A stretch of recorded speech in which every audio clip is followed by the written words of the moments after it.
Welcome. This is the Men Church Stuff Podcast. This is the show where brothers-in-law DJ Culp and Brad Coleman talk about stuff from our perspective as men.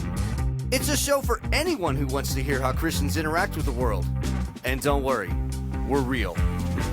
We've grown up in church, and we want to share our experiences with you.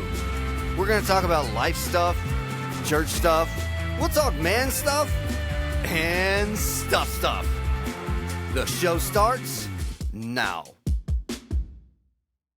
Greetings, listeners here and there and everywhere, all across the land. Welcome back. This is the Men Church Stuff Podcast. I am one of your hosts, DJ Culp, as always, here with my beloved brother-in-law in the year 2026, Brad Coleman.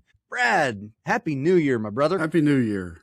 Guys, remember, it's not 2025 on your checks and your documents anymore. Very true. Don't be like me and take 3 months to sort that out.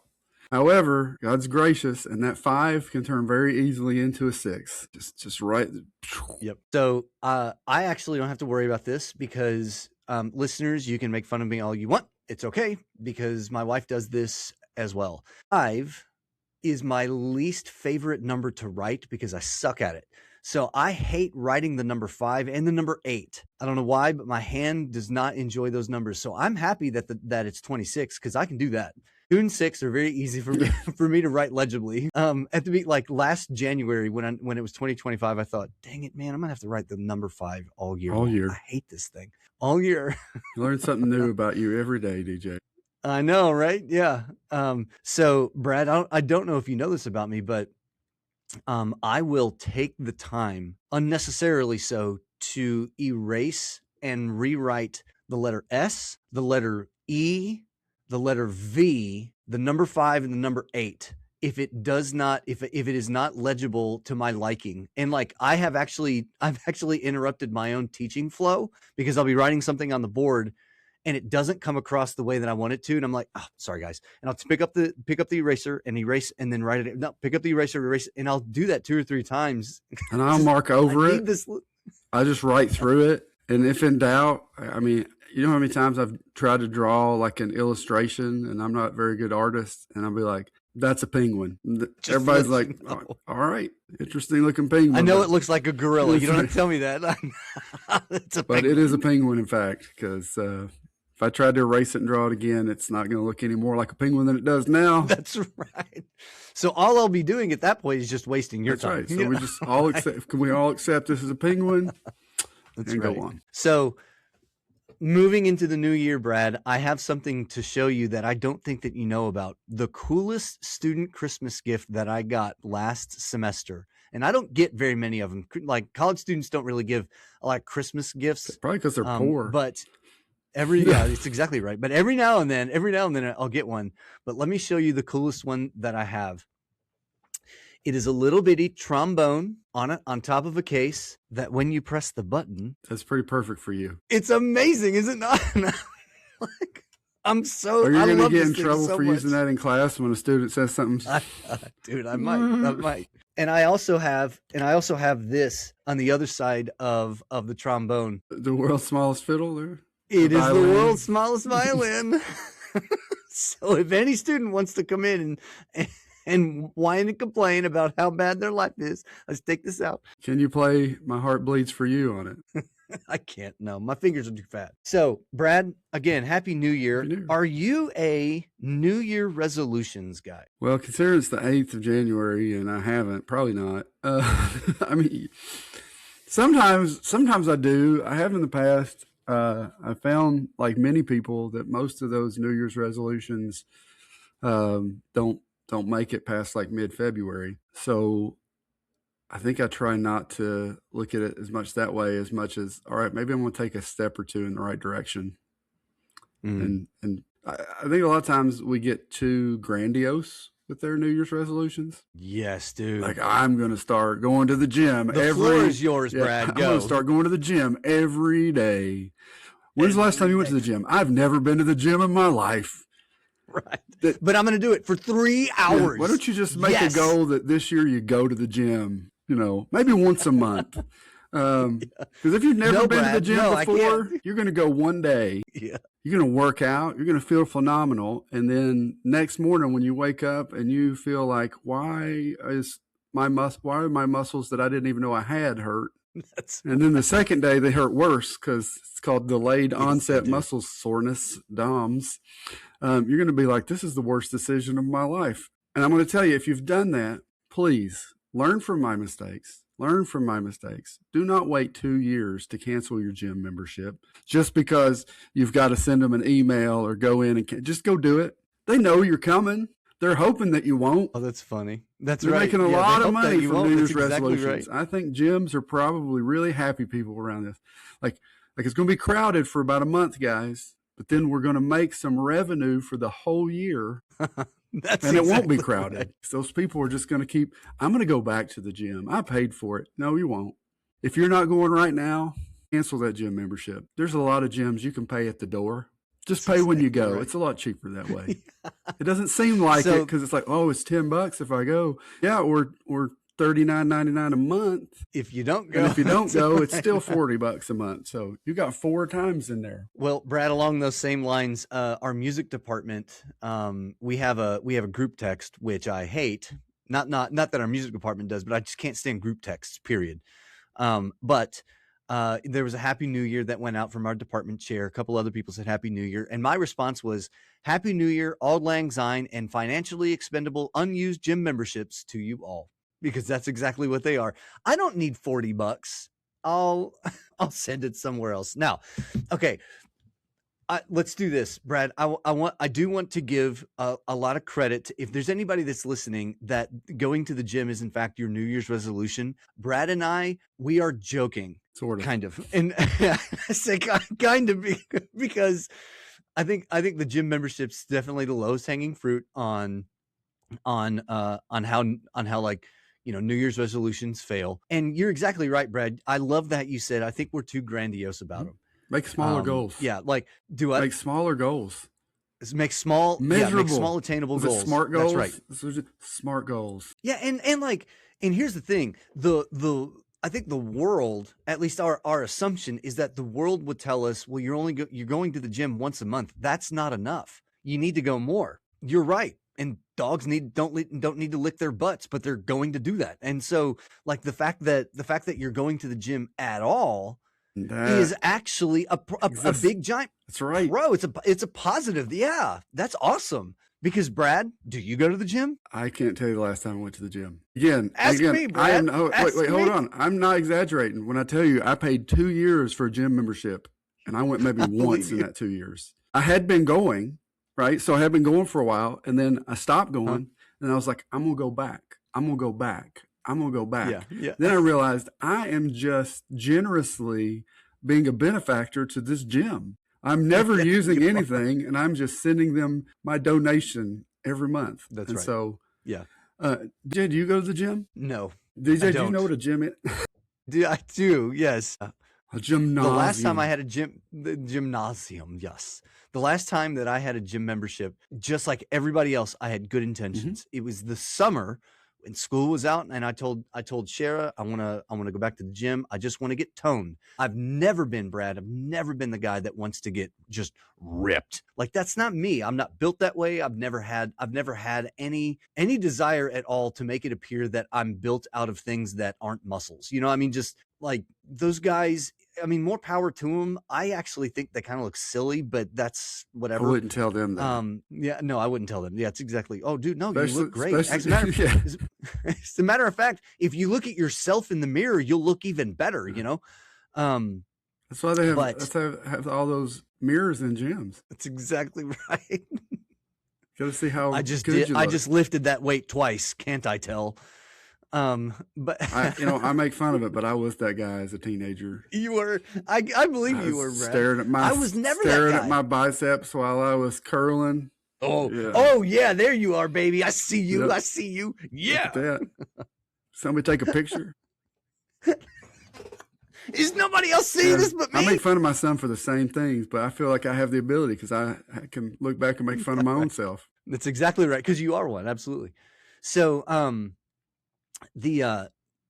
the thing that the last time I was at a gym was, again, I had good intentions. I went to our local YMCA and I paid $40, and I went once. And the reason I went once is because stupid me, I thought I would, Brad, I thought I'd be able to go to the gym because I'd have plenty of time on my hands. Sharon and I just had child number 2. Yeah, plenty of time. I mean, why wouldn't you have? Why the heck did why wouldn't you have plenty of time?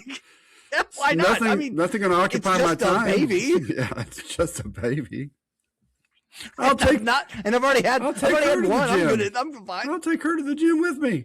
It'll be fine. That's right. Why did I? Yeah, I'll pump us both up. I want you to know, Brad, you'll love this. That I went in the next month. Cher said, "So are you going to cancel his gym membership, or are you going to go?" And I'm like, "Yeah, I'm going to go cancel." So I go, and like there has rarely been more of a shameful drive in my life. Oh, yeah, like going to the and gym. They know it. They're going to try to talk you out of it. I know, that's exactly. I mean, you're here today. I know you're not dressed for it, but I mean, go ahead. Walk around. So I walk in. Take in the air. So I walk in, and I tell her, I say, I would like to cancel my gym membership. Like tail between my legs and everything. And she said, okay. And and she pulled up my information. And while she was typing, she said, "Can I ask why you want to cancel your membership?" Oh yeah. And I said, "Well, I really just don't have time." Question. And then she said this. She said, "Do you not have the time, or are you not making the time?" And Brad, I am proud of what happened. This is an amazing moment. Such grace. I said, "Well, I really thought I was going to, but my wife and I had just had our second child." And she said, "Oh yeah, you don't have time." So there you go, guys. DJ's giving you their kryptonite. Exactly. If there's a lady checking you out, just tell her you just had her second child. Oh yeah, no, we're gonna get you off this. You're crazy. Yeah, you don't need. Yeah. So let's talk. It made me feel really good. Go ahead. Let's talk about the Christian version of that. Yeah. Okay. Yeah. I'm gonna read the Bible in a year. I'm gonna read the Bible in a year. That's a lot of people make that as their New Year's resolution, and it's a great New Year's resolution. And I encourage it. I'm not discouraging it. But this is what I want to say. If you find yourself in March and you're 37 chapters behind, that's okay. You don't have to read it in a year. If it takes you a year and a half or 2 years to read the Bible in a year, guess what? You've still read through the Bible. Brad, I have read through the Bible once. I was on like the Bible app. I'm assuming all of our listeners probably know about it, but if you don't, download the Bible app. It's free. You can get as many translations as you want. You can actually even get it in other languages if you care about it. But I tried to listen in German. Didn't do very much for me though. Yeah. What are these shapes? What is the Spirit trying to say? Right. Yeah. I need somebody to read this in English. That's what he was. Yeah. You don't speak German, idiot. Yeah. You certainly can't read it. That's right.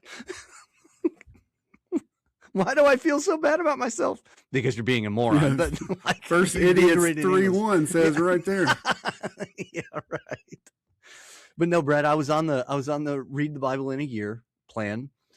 It was while we were down in Mississippi, and it took me around a year and a half. And when I finished a year and a half later, I realized I don't care that I didn't read this in a year. I just read the whole Bible through. Yes. Now, here's the thing. I didn't remember 90% of it, but I don't like, that's not the point. There were actually several verses that came out of that. And I was like, oh my gosh, that's in here. Yeah. And the point is not memorize the Bible in a year. Gosh. I mean, right. I'm sure there's some people that could do that, but it's read through it. And here's the great thing too. Like, it's going to get in there, right? You're putting it in your brain. You're going to hide it in your heart. So even though you don't remember it now, it's funny how God's wired the brain. So when something like that comes up, oh, you know what? I hadn't thought about this, but I was reading this in Kings. Like, didn't David do this? Didn't he say that? Because our brain can't, there's so much in the Bible. You can't just sit there and actively be like, at least my brain can't. Maybe some people's brain can, but mine does not go, oh, yes, I just have the whole Bible out before me right now, and I see everything. Yeah. I think that's like Jesus and maybe some guys who are, what's that when they, like savants. Savant. Yeah. Like, Yeah. I can remember Clearly everything Brad's I've ever not read. one. Yeah. I can't even remember what I read this morning. But What's my name? What are we doing? What are we talking again, about? I encourage you, get your word. I have the privilege of getting to lead through one of our homeschool groups, this Bible study this semester. And so if everything goes the way planned, everybody will read all 4 Gospels and the book by Josh and Sean McDowell, More Than a Carpenter, during this like 12, 14, whatever weeks. Now, ask me if I think everybody's going to do that. No, I don't. You didn't let me ask you, Brad. I'm sorry. Ask me. Do you think everybody's going to do Probably that? not. Probably not. I hope so. I hope I'm surprised that they are. I am expecting. I hope that Tuesday, they make you swallow your on words. Tuesday, I'm hoping I come in there and everybody has read the chapter for the week in the book and has read. We started with John because I like the Gospel of John, so we went. We're going John, Matthew, Mark, Luke. Sue me. That's right. So I hope that they've Bible. read their chapters in John. I'll be super excited.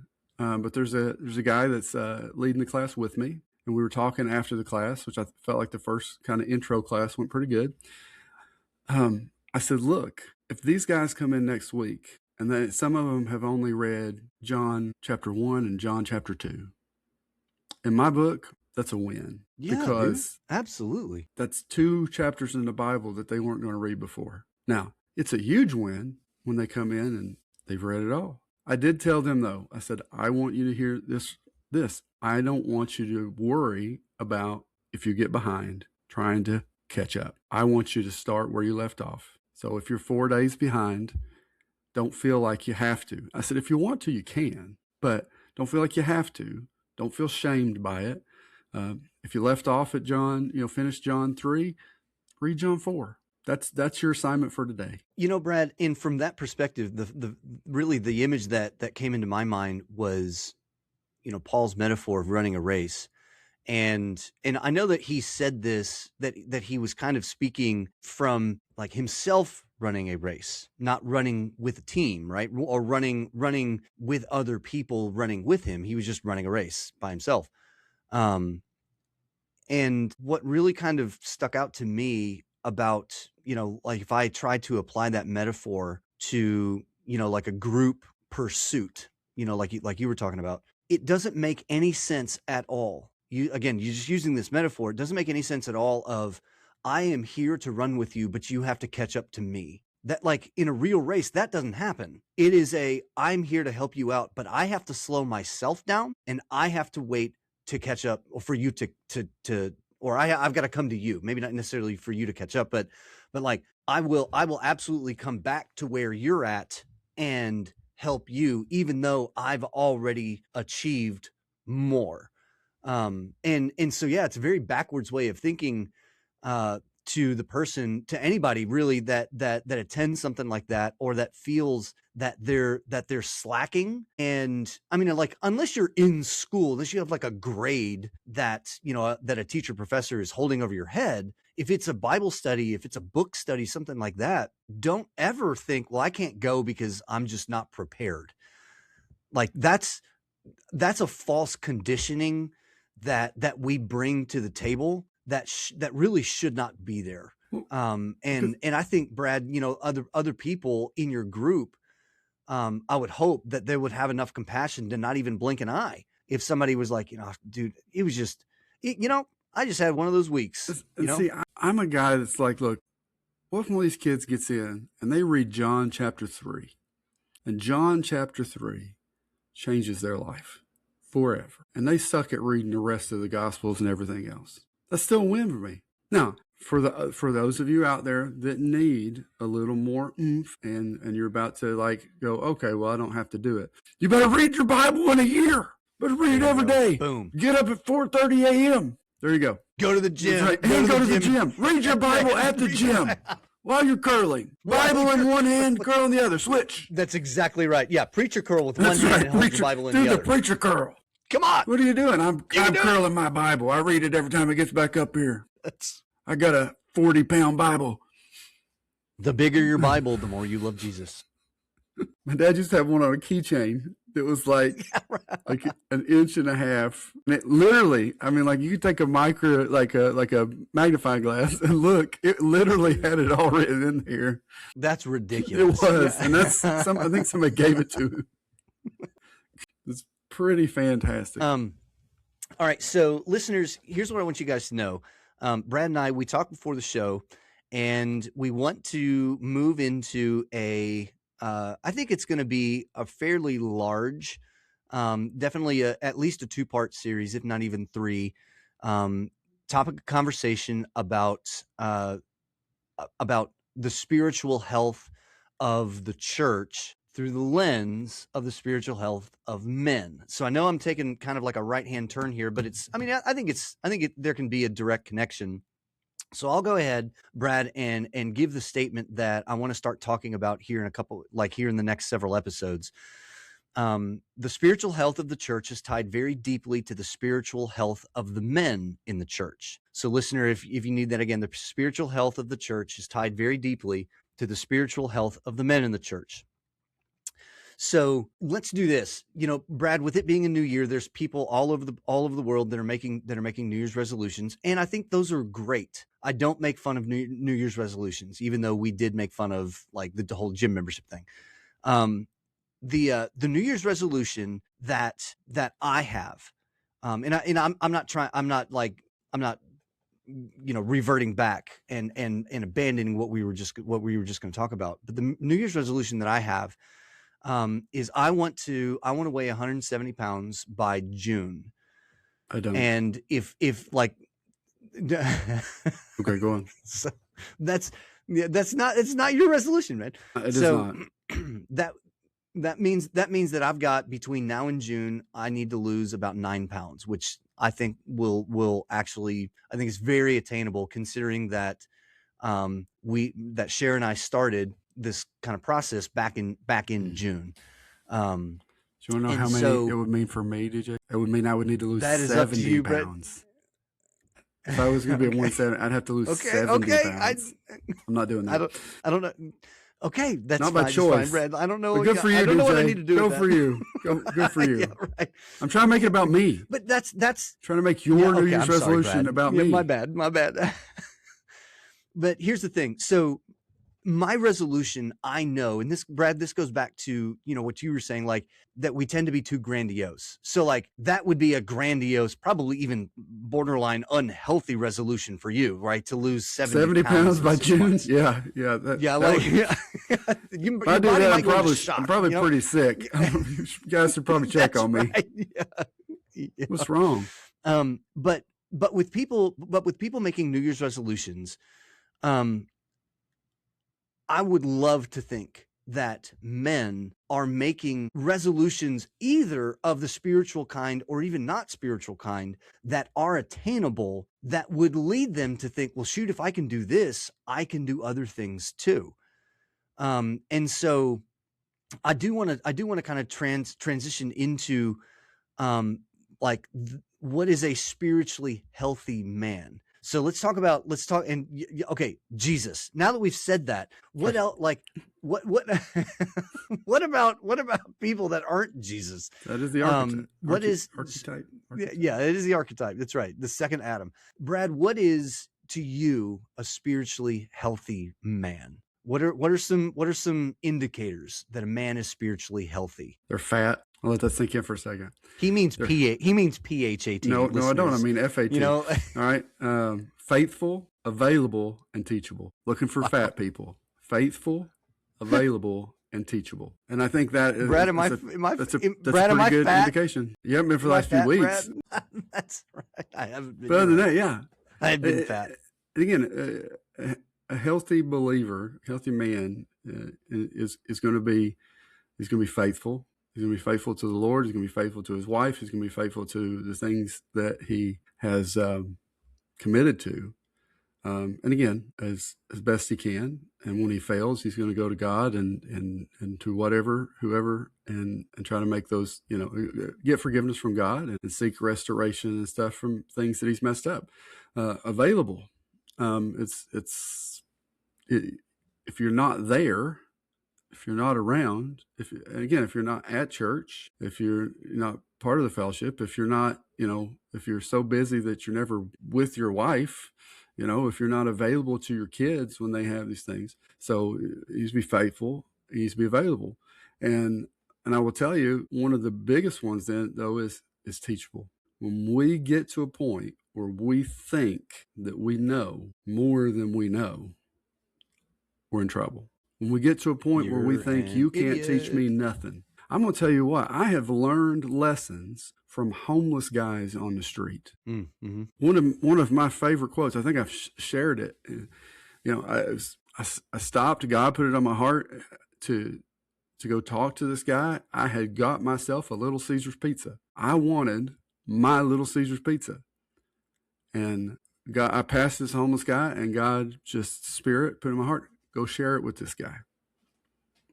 And so I did. I said, hey, would you like to share my pizza? Imagine that. This hungry homeless guy went, well, yes, I would. And so here I am. He's eating this pizza. It's a cheap Little Caesars pizza. And I think it was a little burnt. There was something with it. I was like, yeah, I'm sorry that, it wasn't as good as it usually is. And he goes, man, I've learned something. Hunger is the best seasoning. Hunger is the best seasoning. And I just, that boom that went into my brain, that I think it traveled down to my heart. Dude. Hunger is the best seasoning. And again, like that comes from a place of desperation. Yeah. And not just for food. Yeah. And what does Jesus say? Blessed are those who hunger and thirst after righteousness, for they shall be filled. Are we hungry for this righteousness? But again, teachable. Be teachable. Know that you don't know it all. If you think you're the smartest guy in the room, you probably aren't. If you think you're the dumbest guy in the room, you probably aren't. Then again, some of you out there are both of those things, right? My problem is sometimes I feel like I'm the smartest guy in the room, and sometimes I feel like I'm the dumbest guy in the room, and I ain't changed rooms. Yeah, it depends on what we're talking about. Sure. It's like, sounds like you by yourself, Brad. I guess then I'm both of those. But yeah, to me, spiritual health. So faithful, available, and teachable. So go be fat. Yep. Happy New Year and go be fat. Yeah. Make that your New Year's resolution. To be fat. And shout it to the mountaintops. Let everybody know you need to go be fat. Yeah. But so you, DJ, what would you equate with? Yeah. Spiritually healthy man. I wouldn't have used the word fat. I can assure you that. That's right. But now you will. I would. No. I would say, yeah, right. Now I will. So we've got faithful. What was it? What was available? Available. Faithful, available, and teachable. And I see a lot of men Brad, who are faithful and teachable that aren't available.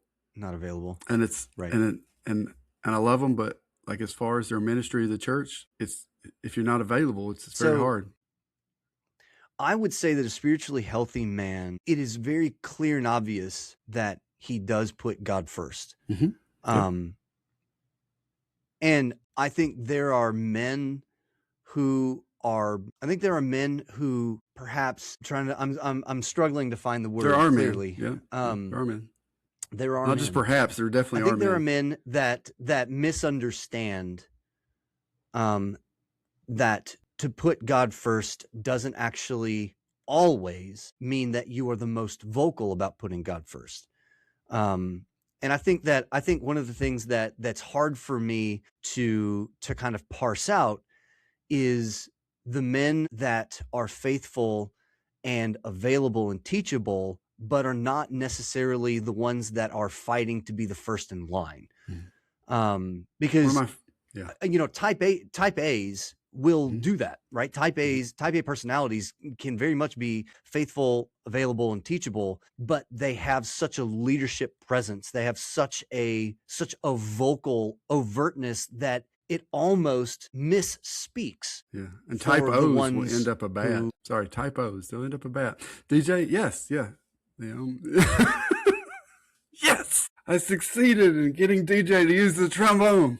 We can now end the episode on a happy note for Brad. That's right. Yeah. That's equivalent of DJ rolling his eyes at me. But Brad, the reason I go there is I have a tendency to look for spiritual maturity in its kind of like the public manifestation, right? I think I definitely have a tendency to equate the person who is the most active, or the person who is um the most not necessarily talkative, but the one who's the most vocal, who has just kind of like a natural leadership, this natural aura that people are just like, oh yeah, all right, cool, yeah, you want to do that, let's do it. I have a tendency to assume that people in the churches anyways that have that kind of a presence are spiritually mature. Otherwise, they would not have that presence. Like, that's where my head goes. That's where it's, whether it's like for good or bad. And so to say that a spiritually man puts God first, I'm yes to put God first vocally, but also to be known through and through from other people under all sorts of different types of circumstances. This person is a man after God's own heart. Yeah. And so, one's reputation, right? Like Jesus said, they'll know you by your fruit, right? Or they will know you how, what is it? They will know you belong to me because you love one another, right? Mm-hmm.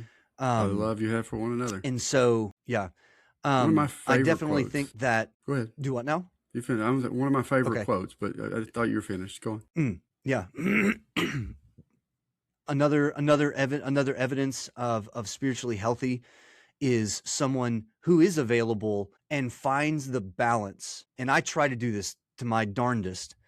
Finds the balance between wife, kids, if they have any, church, work, that they are faithful in that sense. There's your F, that they are faithful in terms of showing that I have the ability, or God gives me the ability anyways.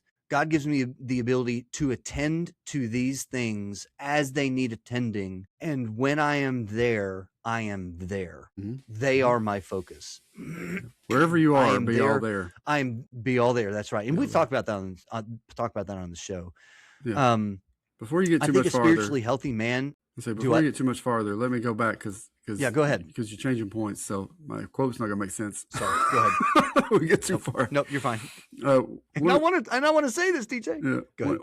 One of my favorite quotes is, "A lion doesn't need to tell people he's a lion. A lion doesn't need to tell people he's a lion." So if you're seeking God and you are faithful, you're following God, you're growing. You don't need to tell people that, because they'll know. They're going to see it. They'll know, especially if they've been around for the process. Yeah. No, sorry. And, go ahead. And I mean, it's I think it. No, you're exactly right. No, you're right. It's an outgrowth of something that's very natural. It's not forced. Which I think is one of the amount of times that DJ in the podcast has said, "Brad, you're exactly right." Brad, I think you should. You're exactly right. Not going to be many. But Brad, one of my favorite examples of what we're talking about, relating to, kind of the evidence, like the manifestation of spiritual health, is, I think it's Jesus, who says that, the man who beats his breast and says, "Jesus, forgive me, for I am a sinner," versus the man who stands in the middle of a crowd, basically raises his hands and says, "Dear Lord, thank you that I'm not such as these people around me," or something like that. Well, right? He's looking. The idea that he's looking at the guy beating his breast and going, "Thank you, Lord, I'm not like him." Basically, thank you, I'm not like that guy. Yeah. There you go. Yeah, and so I think spiritually healthy people, you're right. It doesn't look forced. It's just them. It's just their nature. So yeah, I know, like, I appreciate the fact that you have an acronym, because it actually helps you organize your thoughts, where mine's like a big old plate of spaghetti. But Brad, how do spiritually healthy men lead? How do they lead? They lead us. They lead humbly. They lead as servants, and they lead by following God. So they're following God's lead. So they're constantly seeking God's lead. Proverbs 3, 5, and 6. Don't lean on your own understanding, and always acknowledge him, and he'll direct your paths. We're going to God. We're going back to God. When we realize we maybe have messed up, or somebody's pointed out, I don't think that's right, we're going back to make sure. Not to ourselves, but to God and his word, and probably to other mature godly men to sometimes bounce those things off, because sometimes, again, we get blind spots, and so we need that them pouring into us as well. So they're following and God. Sometimes I want to interject here, Brad. I want to interject here that the blind spots you're talking about sometimes I think are in fact our own ignorances, right? Yeah. That sometimes. I mean, if you don't know, you don't know. I think sometimes it's our own ignorances. Sometimes but I also think ego. I also think our own, it could be our ego. But I also think that blind spots could also potentially be over time the hardening of our hearts that become blind spots, right? Blind spot, you don't know blind spots there until you turn your head, right? So anyways, go ahead. Yeah. Well, and again, sometimes it can be your ego. One of the here's a big red flag for me as a pastor. When someone comes to me and says, God told me, I'm going to ask you some questions. If you go, God told me, how do you know? How do you know God told you? Now, if it's something that I know God's already said in his word, that's a little different. God told me I need to love my neighbor. Yes, he did. God told me that he is the way, the truth, and the life. No one comes to the Father. Yeah. Yes, absolutely. Good job. You got that. God told me I needed to go up to McDonald's and buy, 14 Happy Meals. We won't have to mess that one out a little bit more. Right. Why? Right. Why do you think God told you? I mean, now, did you pass a field of bunch of hungry looking people, and then the Spirit? Okay, maybe I go with you on that one, because we are to feed the hungry. But yeah, I think so. Grounded in God's word, and often in prayer, and those two go together. Breathing in and breathing out. But serving his family, serving his church. Being the head of the household means you should be the biggest servant. And I'm going to tell you, sometimes I really suck at that. We tend to want to look from a earthly, carnal perspective of I'm the big guy on campus. When I'm the head of the household, I'm the boss, all of this. Now, you're the one that's the most responsible. You're the one that is responsible for following God and leading your family to follow God. You're the one that's responsible for what your family is doing, what your family, is how you're reacting to what it's going through. You may not be responsible for what you're going through. There's a lot of things that without, beyond our control, but you're responsible for making sure that your family is, again, being led in a godly way. And none of that gets, if your idea of being the head of the household makes you look like a Pharisee more so than it makes you look like Jesus, you've got the wrong idea. Dude, I am down with that. That's one of those bold things where if you realize that's the pill that you have to swallow, there's a really hard decision that like emotionally hard decision that you're going to have to make about that. Good call, dude. That's legit. Yeah, I would agree with everything, obviously. The other thing that I want to tease out just a bit is one of the things that you said about leading your family and leading in the church. That I also think a spiritually healthy man, and I'm just going to be honest, dude. I have to say this. I hope that I am one. Spiritually healthy man also has to be able to know when to say no. Like I think for me, and only for me, when I think about like Paul's mission and the work that Paul did, in my head, I see him as 100% nomadic and never actually like sitting down to a nice meal and just going, you know what? I'm just going to chill right now. I see Paul at being like high octane, serve until I die.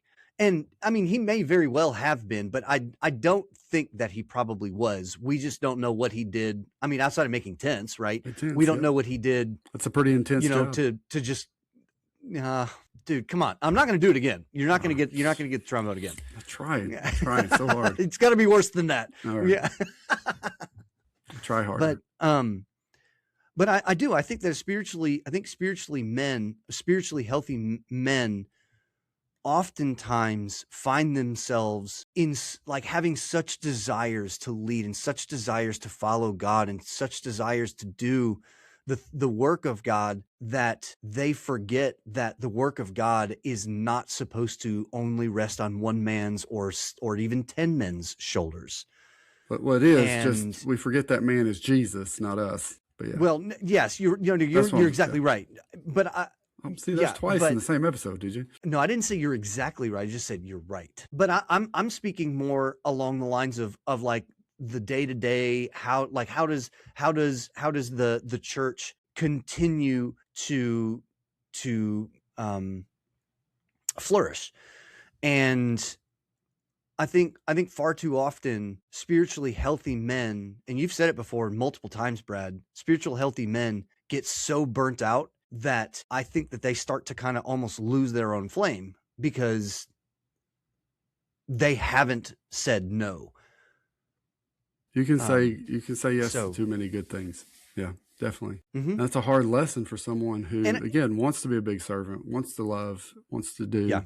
Can't pour from an empty bucket. Right. And you know just as well as I do that when you are saying yes to something, you are saying no to something else. Actually, you're saying no to a ton of other things. Yeah.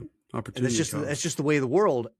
Yeah. Opportunity cost is exactly right. And so if you haven't made time for your wife or your kids or your job or for all I know, for your church, like if you're saying yes to everything except your church, then I'm sorry, it's the exact same argument, except your church now becomes the issue at hand. I guess your work or wherever else your time is going. And so here's before we land the plane here, Brad, here's where listeners that I want, we're going to take the show for the next several episodes. And I want you guys to just be aware that the next several episodes are going to be pretty darn weighty, or at least have the potential to be. I'll try to cut some jokes. The Lord impressed upon, do what now? I'll try to cut some jokes in there, Yeah, we're going to cut jokes. Don't worry. I mean, it's not like we're going to be somber. I don't think that's possible. Again, my motto is that if you can't laugh about it, it's not worth talking about. Anyways, one of the things that the Lord has impressed upon me in the last, 2 months, 3 months, is what to do with our fallen spiritual heroes. That's a heavy one. And how many times, jump on Facebook. Let us know how many times our fallen spiritual heroes just so happen to be women. Because I don't even know if I should say, Brad, 9 times out of 10. I almost think it's 10 times out of 10 that we hear about our fallen spiritual heroes. It's always men. It's always the guys. Most of the time. And that is not the only topic that we're going to talk about, but that is one of the big ones that's soon coming down the pipeline. I wanted to, listeners, Brad and I, we wanted to kind of do a welcome back, Happy New Year, New Year's resolutions. How can we better our lives and better ourselves kind of conversation, get us and you guys thinking about, what is it that we want to achieve? What is it that you want to achieve? Whether it be spiritual or otherwise during, year 2026, but know that that's coming down the pipeline because the Lord is coming. He is. Jesus is coming back. Jesus is coming back. And we are seeing, very unfortunately, whether it's at the public, whether it is at the top of the public eye or it just in our own lives, we are seeing our heroes falling. And again, I think it's a very important conversation for us to know, what do we as Christians do with it? What do we do? Not what we do about it, but where do we need to stand on this? How do we need to act? What are some things that we need to consider? So yeah, we want to talk about spiritually healthy men. Yeah. Man, I will tell you, my brain goes straight to 1 Corinthians 1:12. Now I mean that each one of you is saying, I am of Paul, and I of Apollos, and I of Cephas, and I of Christ. Has Christ been divided? Paul was not crucified for you, was he? Were you baptized in the name of Paul? I thank God that, Paul, and that's Paul writing. He goes, look, I didn't save you. I didn't even baptize most of you. And this is the point I want to make just from what you said. It may be tearing some stuff out of some people. If the person that led you to Christ, if the person that baptized you, if the person that helped you grow in your faith has fallen into some sin, has fallen into some scandal, or maybe you found out that scandal was going on the whole time, that does not change your relationship with Jesus Christ one iota. Because Not that one person bit. was not your salvation. Just like Paul says, look, I didn't die for you. That person didn't die for you. So your salvation is if it's in through Jesus Christ, it's not one iota different. And if that person baptized you, it doesn't mean that your baptism didn't count, because you weren't doing it for them. Paul points out, I think, that I didn't baptize any of you. And if you were, then, I mean, take a word from Paul right there. Like, it's not us, it's Christ. Yeah. So yeah, listeners, thank you for that, Brad. Listeners, that's where we're headed. Yeah, I mean, I think they're important conversations to have, and we gonna have them. So, listeners, as always, yeah, right. Brad is so excited to have confrontational conversations. It's my New Year's resolution. Let's see how many confrontational conversations I can have this year. Right. I hope I can rack them up. I avoid them when I can. Listeners, you know what to do. Follow us on Facebook. Follow us on Instagram. We have merch, and we've sold some. Listeners, people are buying our merch. Jump on the bandwagon. Be like everybody else. Just kidding. It's kind of like yeah. Please take that advice in context. That's exactly right. That'd be terrific. So yeah, we've got some merch. We got some great gear. And we got some stickers that have listen held to our show, up to the Brad share our tests. show, our stickers. Yeah, our stickers are awesome. They are really cool. They are waiting for owners. Ooh, maybe we should do like an adoption campaign. Adopt our stickers. Adopt our T-shirts. They're lonely. They're lonely. We're gonna play Sarah McLachlan as we talk about our merchandise.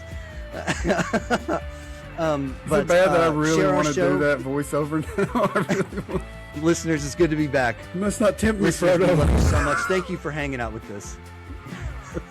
Brad, I love you, buddy. Love you too. And listeners, we will catch you next time. Go be his church and buy some stickers.